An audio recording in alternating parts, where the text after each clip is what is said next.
विधवा की शादी। सिर्फ 30 साल की थी नीलम जब एक कार हादसे में उसके पति की मौत हो गई। उसकी गोद में था उसका 4 साल का बेटा और ढेर सारी जिम्मेदारियां। नीलम को सजने संवरने और अच्छे कपड़े पहनने का बहुत शौक था, लेकिन पति की मौत क्या हुई, नीलम की तो जैसे दुनिया ही बदल गई। मेरे बेटे को गुजरे हुए अभी 1 साल भी नहीं हुआ और तूने गुलाबी रंग का कुर्ता पहना हुआ है। तुझे अपने पति के जाने का जरा भी गम नहीं है क्या?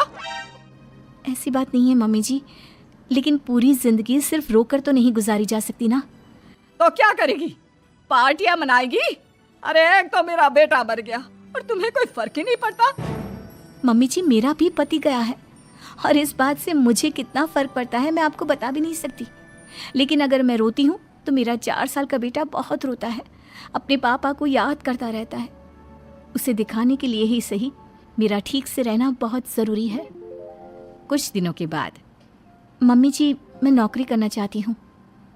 लेकिन उसकी क्या जरूरत है? यहाँ घर में रह रहकर मेरा दम घुटता है। पूरा दिन मुझे अपने पति की याद आती है। कुछ देर के लिए ही सही घर से बाहर जाऊंगी तो शायद कुछ अच्छा लगे। ठीक है, जैसा तुम्हारा मन करता है वैसा करो, लेकिन ध्यान रखना ये ज्यादा चटक मटक रंगों के कपड़े पहनकर घर से बाहर जाने की जरूरत नहीं है, वरना दुनिया हमारे बारे में बातें करेंगी। अपनी सास की बात मानकर नीलम सफेद रंग के कपड़े पहनकर ऑफिस जाना शुरू कर देती है। ऑफिस में नीलम की एक सहेली बनती है दिव्या। नीलम, तुम हमेशा ये सफेद कपड़े पहनकर क्यों आती हो? दिखने में इतनी सुंदर हो, जॉब करती हो, तुम्हें अच्छे से रहना चाहिए। तुम्हें तो पता ही है, 1 साल पहले मेरे पति की मौत हो गई और इसीलिए मेरे ससुराल वालों ने कहा है कि मुझे सिर्फ सफेद कपड़े ही पहनने चाहिए, वरना लोग मुझे गलत समझेंगे। लोगों के हिसाब से तो अपनी जिंदगी जीना ही गलत है, लेकिन तुम कब तक ऐसे रहोगी? जो हो गया उसे भूल जाओ। मेरा भी बहुत मन करता है कि तुम लोगों की तरह रंगीन कपड़े पहनूं, अच्छे कपड़े पहनकर तैयार होकर रहूं, लेकिन फिर मोहल्ले वाले और रिश्तेदार मेरे बारे में उल्टी सीधी बातें बनाने लगते हैं। देखो, तुम जॉब करती हो, तुम्हें लोगों की बातों की परवाह नहीं करनी चाहिए। अगले दिन नीलम जाने के लिए तैयार होती है और रंगीन कपड़े पहन लेती है। ये देखकर नीलम की सास को गुस्सा आ जाता है। देखो बहू, तुम्हें समझाया था ना, अब तुम विधवा हो, तुम्हें ऐसे रंगीन कपड़े नहीं पहनने चाहिए। मम्मी जी, अगर मेरे पति की मौत हो गई तो इसमें मेरी क्या गलती? और सफेद कपड़े पहनने से आखिर क्या हो जाएगा? क्यों नहीं पहन सकती मैं रंगीन कपड़े? क्योंकि सफेद रंग विधवाओं के लिए बना है और तुम्हें रंगीन कपड़े पहनने का अब कोई हक नहीं है। तभी वहां पर नीलम की सहेली दिव्या आ जाती है। वो नीलम की सास की सारी बातें सुन लेती है। आंटी जी, विधवा होने का मतलब ये तो नहीं कि इंसान अपनी जिंदगी जीना छोड़ दे और रंगीन कपड़े पहन लेने से क्या हो जाएगा? एक विधवा लड़की बाकी के सारे काम तो करती है ना, खाना खाती है, घर के काम करती है, फिर रंगीन कपड़े क्यों नहीं पहन सकती? वो इसलिए ताकि विधवा होने के बाद किसी दूसरे आदमी की नजर में ना आए। अरे रंगीन कपड़े पहनेगी तो सुंदर लगेगी, फिर कल को आकर कहेगी मुझे दूसरी शादी करनी है, तब हम क्या करेंगे? हाँ तो ठीक है ना, इसमें गलत क्या है? एक विधवा को अपनी जिंदगी जीने का पूरा अधिकार होता है, नीलम को भी है। चलो नीलम, तुम यही कपड़े पहनकर मेरे साथ चलो। नीलम रंगीन कपड़े पहनकर अपनी सहेली दिव्या के साथ ऑफिस चली जाती है। कुछ इसी तरह दिन बीतने लगते हैं, लेकिन अब पति के जाने के बाद नीलम बहुत उदास रहने लगी थी। क्या बात है, तुम इतनी उदास क्यों रहती हो?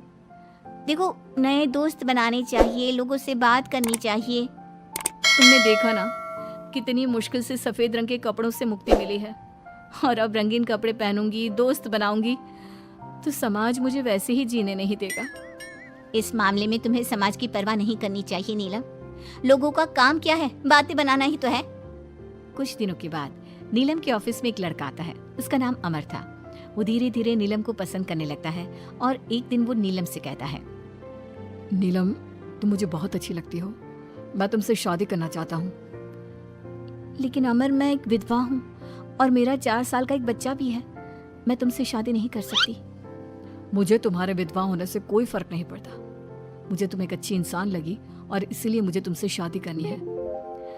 लेकिन मुझे मेरी फैमिली से इस बात की परमिशन कभी नहीं मिलेगी। तुम उसकी चिंता मत करो, मैं तुम्हारे घर आकर बात करूंगा। कुछ दिनों के बाद अमर नीलम के घर पहुंचता है। नमस्ते आंटी जी, मैं अमर हूँ, मैं आपकी बहू नीलम से शादी करना चाहता हूँ।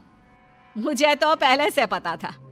पहले तूने विधवा वाला सफेद रंग छोड़कर ये रंग बिरंगी कपड़े पहनने शुरू किए और अब तेरा चक्कर भी चल रहा है। नहीं नहीं मम्मी जी, आप गलत समझ रही हैं। मैंने ऐसा कुछ नहीं किया। अगर ऐसा कुछ नहीं किया तो फिर कौन है ये लड़का, और यहाँ हमारे घर तेरे साथ शादी करने की बात करने क्यों आया है? आप नीलम को गलत समझ रही हैं। मैं नीलम को पसंद करता हूँ और उससे शादी करना चाहता हूँ। उसने मुझसे कभी ऐसा नहीं कहा। चले जाओ हमारे घर से। हमारे यहाँ पर विधवा बहुओं की शादियाँ नहीं करवाई जाती। समझ में आई बात? अमर वहाँ से चला जाता है और नीलम की सास उसे बहुत उल्टा सीधा सुनाती है। कुछ दिनों के बाद पड़ोस में एक शादी होती है। वहाँ पर सारी औरतें तैयार होकर आती हैं। नीलम की सास भी उसे वहाँ पर चलने के लिए कहती है। नीलम सफ़ेद रंग के कपड़े पहनकर अपनी सास के साथ वहाँ पर जाती है, क्योंकि ऐसा उसकी सास ने कहा था। पर सारी औरतें काफ़ी सुंदर तैयार होकर आई थी। देखो तो मेरी साड़ी का कलर कितना सुंदर है, तुम्हें पसंद आया? और ये देखो मेरे कंगन, पिछले महीने ही दिलवाया थे मेरे पति ने। कितना अच्छा डिजाइन है ना? अरे तुम्हारी मेहंदी तो दिखाओ, रंग तो बहुत सुंदर आया है।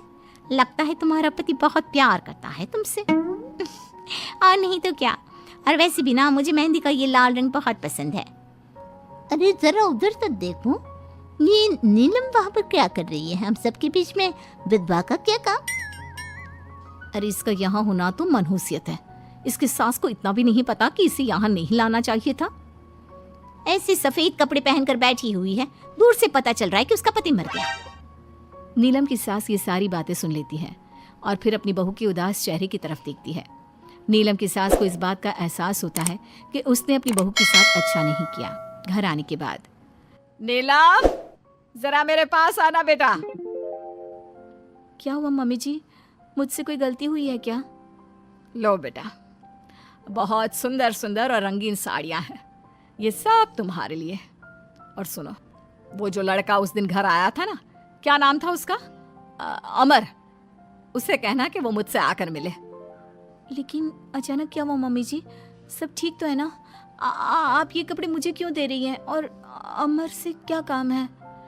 बेटा, मेरे बेटे की मौत के बाद भी तुम मेरा इतना ख्याल रखती हो, नौकरी करती हो, पैसे कमाती हो। आज जब उस शादी में मैंने दूसरे लोगों की बातें सुनी, तब मुझे इस बात का एहसास हुआ कि विधवा होने के बाद भी तुम्हें जीने का अधिकार है। मम्मी जी मैं कुछ समझी नहीं। देखो बेटा, जो चला गया वो चला गया, लेकिन आज के बाद तुम रंगीन कपड़े पहनोगी, खुश होकर रहोगी। और हाँ, मैं खुद तुम्हारी शादी अमर के साथ करवाऊंगी। लेकिन मम्मी जी आप ये सब क्यों कर रही हैं? मैं तो आपके कहने पर सफ़ेद कपड़े पहनकर शादी में गई थी। वही तो बेटा, मुझे अच्छा नहीं लगा। और ऐसा तो किसी किताब में नहीं लिखा कि विधवा होने के बाद एक लड़की को सिर्फ सफ़ेद कपड़े पहनने चाहिए। अगर तुम ससुराल में रहकर अपनी जिम्मेदारी उठा सकती हो, तो फिर अपनी जिंदगी में सारी खुशियों पर भी तुम्हारा अधिकार है।